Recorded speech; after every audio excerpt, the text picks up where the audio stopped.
Well, tonight, the King 5 investigators are seeing results after revealing concerns that a King County landfill could be exposing employees to dangerous levels of arsenic. As Taylor Murphy reports tonight, the State Department of Labor and Industries is now stepping in to make sure that workers are safe.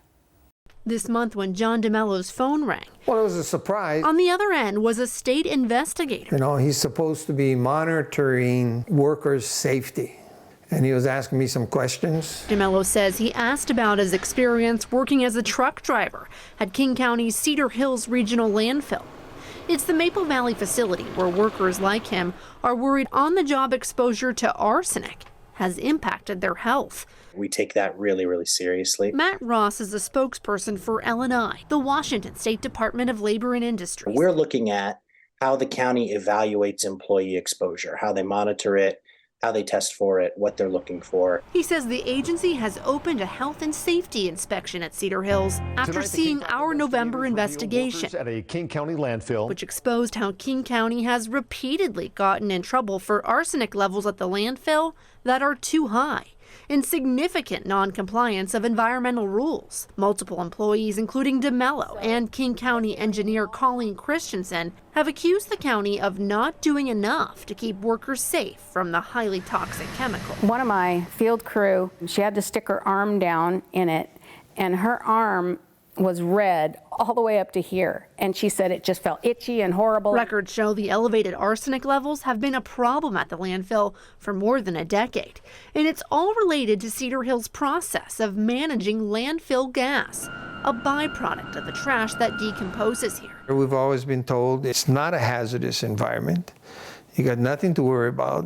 In our story, we highlighted DeMello's concerns that exposure to arsenic caused the lesions doctors found on his lungs. It takes him a while. Here, his wife Debbie documents his difficulty breathing. He's so sick, and it's not getting any better. King County Solid Waste Director Pat McLaughlin told us in November that there's no reason for concern. Is there a public health risk currently to your employees? No. And how confident are you in that? I'm as confident as I can be. After our story aired, McLaughlin and his team started updating Cedar Hills workers on their efforts to address the arsenic problem on a weekly basis. In a statement this week, a county spokesperson told us there's still no threat, that they've done additional testing and found no airborne arsenic. They say they're cooperating with the L&I inspection.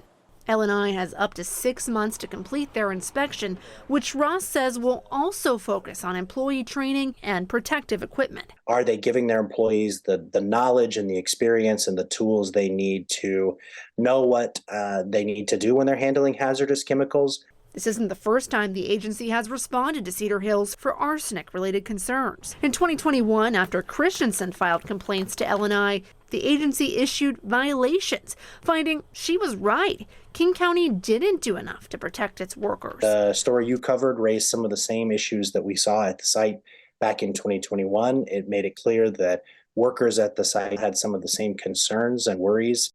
After months of searching for answers, DeMello recently got some clarity about the cause of his breathing problems. According to a note from his doctor, medical professionals believe his lung symptoms are work-related. They said that the arsenic is one of the elements that was involved in creating the lesions on my lungs, in addition to asbestos and the dust up there. DeMello says he filed workers' compensation claims.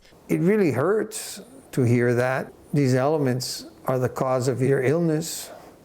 It just blows me away. Despite his continued health struggles, DeMello says he's relieved to see the state stepping in. It's good to know they are being monitored right now. They are being checked. I mean, that does feel good. You know, if I can save one person from going through what I'm going through, then it's all worth it. In Maple Valley, Taylor Murphy, King 5 News.